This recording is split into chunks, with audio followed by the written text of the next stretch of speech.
What is going on, guys? It is Lely206 here, and this is episode 4 of Building the Dream Team. If you haven't seen any of my previous episodes, the links are in the description. But we start off this episode at the Hawthorns against West Brom, and what a match this was. These lot were so direct and different in their approach for goal that from the kickoff they caught me out. As you can see, he plays it out wide here, and then he clips one in as Lukaku rises up and powers one past my goalkeeper, and I've not even had a touch of the ball yet.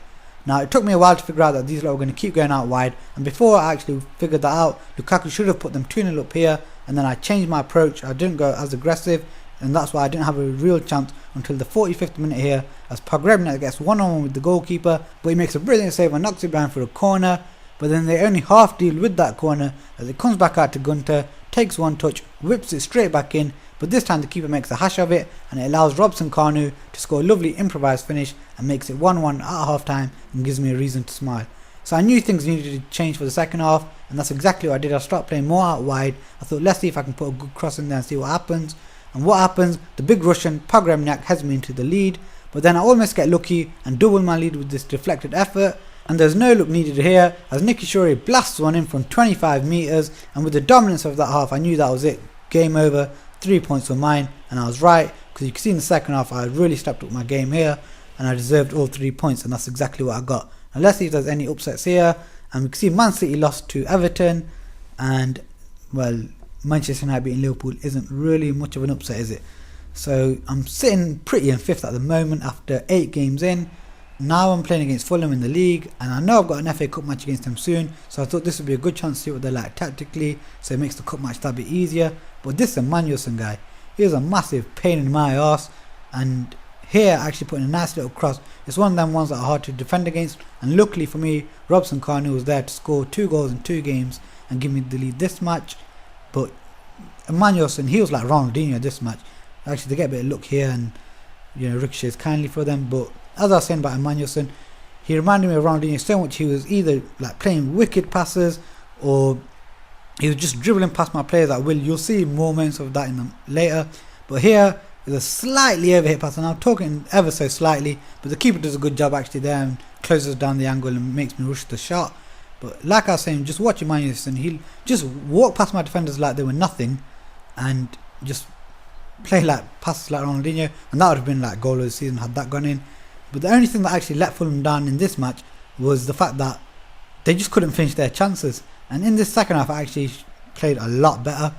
Actually, this is a good little play here. Guthrie sits down on the defender and forces a good save. Got a bit ambitious from the Nicky Shorey goal in the last match, so I tried a very long range effort there. Here I don't like this goal. I do not like it. It looks like a glitched shot. I'm pretty sure that's like one of them like glitchy moments in the game. I don't intend to do them, I never will, but you know, I was expecting more of a whipped in shot, not the glitched in shot, so you can forgive me there, guys.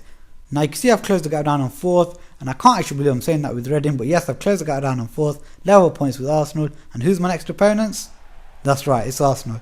It's just going to happen, wasn't it?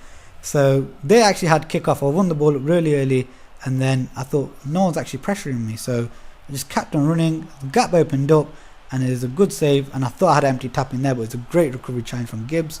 And then this is when you know your luck's in. Get the ball with Eduardo Moreira, play it to McCleary, and then can you see the closest player to him there? That it was that player called Blackman. I aimed for him, but I overhit the pass, goes to Lafondra. And how often do you get a penalty against a computer? An overhit pass picked up by one of my other players, and then the computer gives you a penalty. That is like jackpot in PES. So I thought I'd give it to a player who's never scored for me and who deserves a goal. And there it was. It's Eduardo Moreira, player of my season so far. So I thought, let's watch his first special moment together, and he gives us something to watch. Look, everyone's enjoying it. So now I was getting 2 complaints at here already, 20 minutes in, and I was absolutely buzzing because I was just playing so well. And then Walcott chips one in, and I was happy that it was Giroud to be on the end, because it's Giroud. Do I have to really say much more? So now Cazorla plays one out to Walcott, and this guy, I thought, shit, if he gets on his game, he's going to hurt me. And that's exactly what he does here. Puts in a great cross, one of them ones that is, like I said, it's hard to defend against. And then Podolski heads into an empty net. Now straight from kickoff, I get the ball out wide to Eduardo Moreira, who does a bit of great play here. He attracts a few defenders, makes space for Gunter, but his effort is tame and goes straight at the goalkeeper.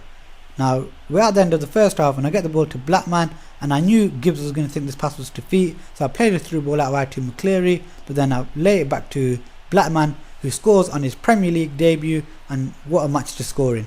Now I thought the first half action was over, but Arsenal had other ideas, but I just managed to ride my luck and clear it off the line. Now looking at them stats, it's fair to say that I'm good for the lead.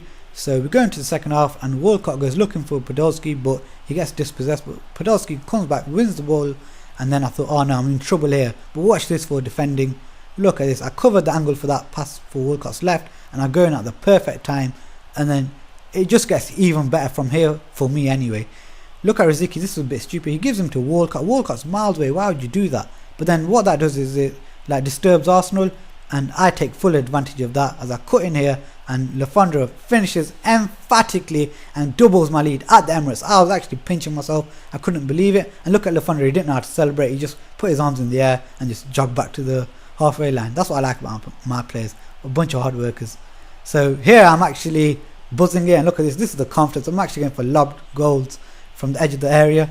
But here is another great moment. Watch Guthrie here. This is all like very clever. Look at it. Just keep your eye on Guthrie. He runs into the box, and I knew what I was doing. I was never going to pass it to him. I used his run to create space for Blackman, and look at that. Cuts onto his left foot, and the keeper had no chance. So Blackman on his debut on a hat-trick at the Emirates. And to be honest, this is what summed up Arsenal's day. Look at this chance. And who better than Dirty Murty to show you how bad Arsenal's luck was that day. Now, the action wasn't over yet. Got the ball out wide to... No, sorry, I played it to Blackman, who plays it out wide to McCleary. And at this moment, I was 4-1 up. I knew that the game was over. So Blackman's got the ball. He's on a hat-trick. Was he ever going to pass it? No. And he has a great effort, but Szczesny does well to deny him his hat-trick. So it ends 4-1, and a quick look at the stats will tell you that I definitely deserved all 3 points.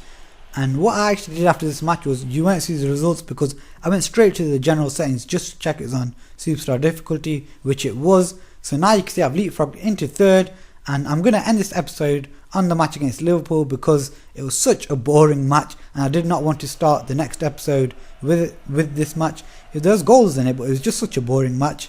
So you can see I thought it was going to actually be an entertaining match because of the way it started. I get the ball out wide and then it opens up. I get a chance and I thought, okay, so the game's going to start to become a bit more open. Then it became a bit weird because the ball got to the not so Brazilian, but then look what he does. I was like, what the fuck? What's going on here? And then I give it to Alan and I was like, oh, normality restored. So I thought, okay. And when I said the game was so boring, just look how slow Liverpool were in their attack. Their best chances actually came because I was actually getting bored of playing against these lot, which was probably their tactic, to be honest, put me to sleep and then score against me. This, like when you saw Suarez get the ball, he was actually starting off a counter attack, and now look, it takes like 40 seconds later and they get a chance, which, you know, fair play to them, they get their chance, but it was just so like frustrating. And this like shot you see now is purely out of frustration, and look at that, it actually gets me an opening goal. And I thought, when you look thin, you look thin. Look at this, look, yeah, I had a lot of the ball, it was just very, very closed off. Like they had like 10 men behind the ball, and I'm like, I'm a promoted team here, you should not be playing like this against me. So I thought, the longer they have the ball, you know, they're gonna have chances like this. So I didn't know what to do. I wanted to have the ball, but then I thought they might break on me. And then there's a good cross in there, good header, but then, you know, when you're that bored, you can make bad decisions like that. I should have hoofed it out for a corner or throw in, but I wasn't getting close to these last box. That's why I was shooting from them distances, and that was a shot out of frustration as well. And I was waiting for some support there, but it was just, you know, the right support wasn't coming for me. And then they look to counter attack here as somehow Allen gets through, and then he hasn't got the pace, so he uses his skill that he somehow has, and, you know, gets a decent effort on net.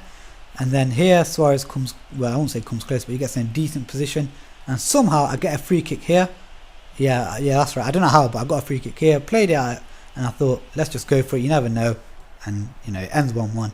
I actually felt a bit gutted because I just felt I could have easily won that match, but it just never happened. So I'm happy with, you know, where I'm standing right now. So a quick look at the table, and I'm still third, but, you know what, 3 teams behind me all on 21 points. No, 4 teams behind me on 21 points. So it looks like an interesting season so far. Let's see how far I can push this team. If you like this episode, remember to give it a thumbs up. If you want to see more, remember to subscribe, and thanks for watching.